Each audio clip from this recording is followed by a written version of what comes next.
Kita ko na yung upo, guys.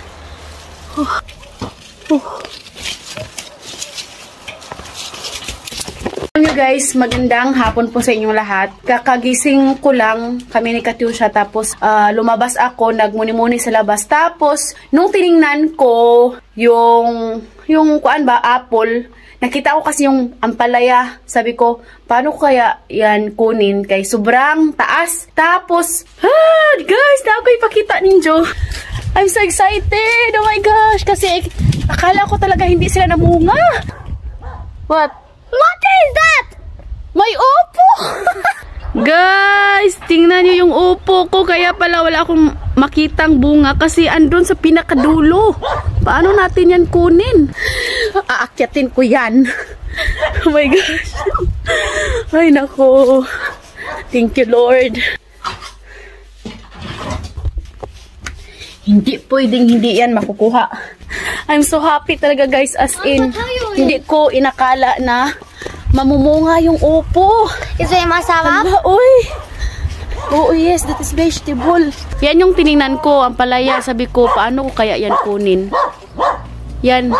Uy, sana hindi na yan nagulang, no? Hello. Paano natin? It's okay. So, ito yung puno ng ating upo. Tingnan nyo. Alam nyo ba kung bakit masaya ako ngayon? Kasi nga, first time ko magtanim ng upo dito sa Romania. Galing pa yan sa Pilipinas yung seeds. Bili ko sa kapitbahay namin. So, kaya sobrang saya ko talaga. Ayan, aakyatin natin. You help me to give me this. Wait, I need to akyat first. I'll show you. Do it. To climb.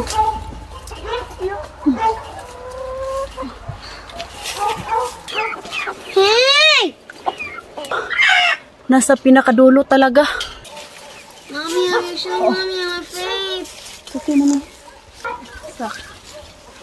Tinanggal ko yung midyas ko, no? Kaya, mahirap umakyat kapag may midyas.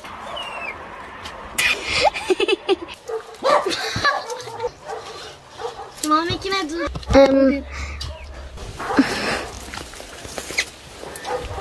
Kita ko na yung upo, guys. Sobrang guwang naman eh. Uy, iwan ko lang kung kuan pa ba to, mautan.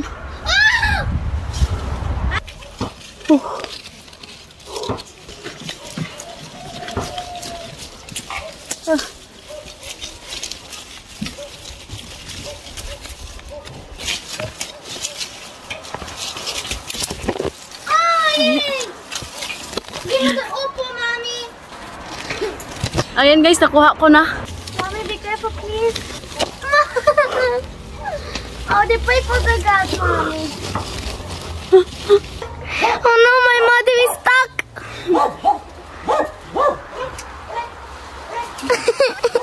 Mommy, don't worry. They pray for God.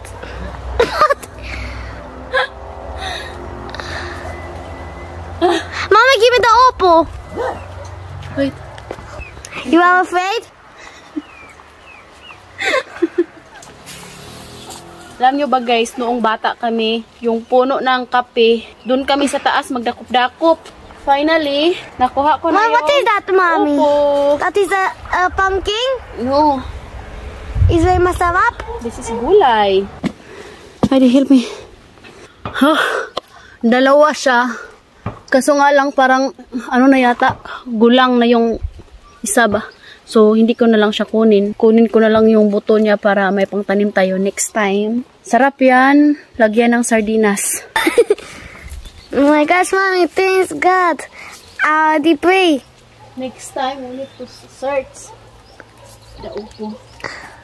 If you did not saw, Mommy. If you cannot saw, Mommy. If you did not saw.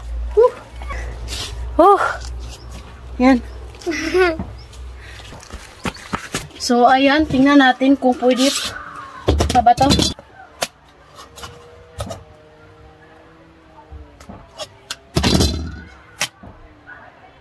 Tingnan nyo siya guys. Pwede pa.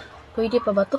Ang lalaki na ng mga seeds. Hindi kasi ako familiar sa ganitong gulay kasi nga first time ko magtanim. And comment down below kung okay pa ba to. So yun lang naman. Thank you Lord. Iba talaga ang pakiramdam kapag nakikita mo yung mga tanim mo na namunga. So at least alam ko ngayon na hindi naabutan ng winter itong upo. So next time magtatanim tayo ng marami. The Petri Family!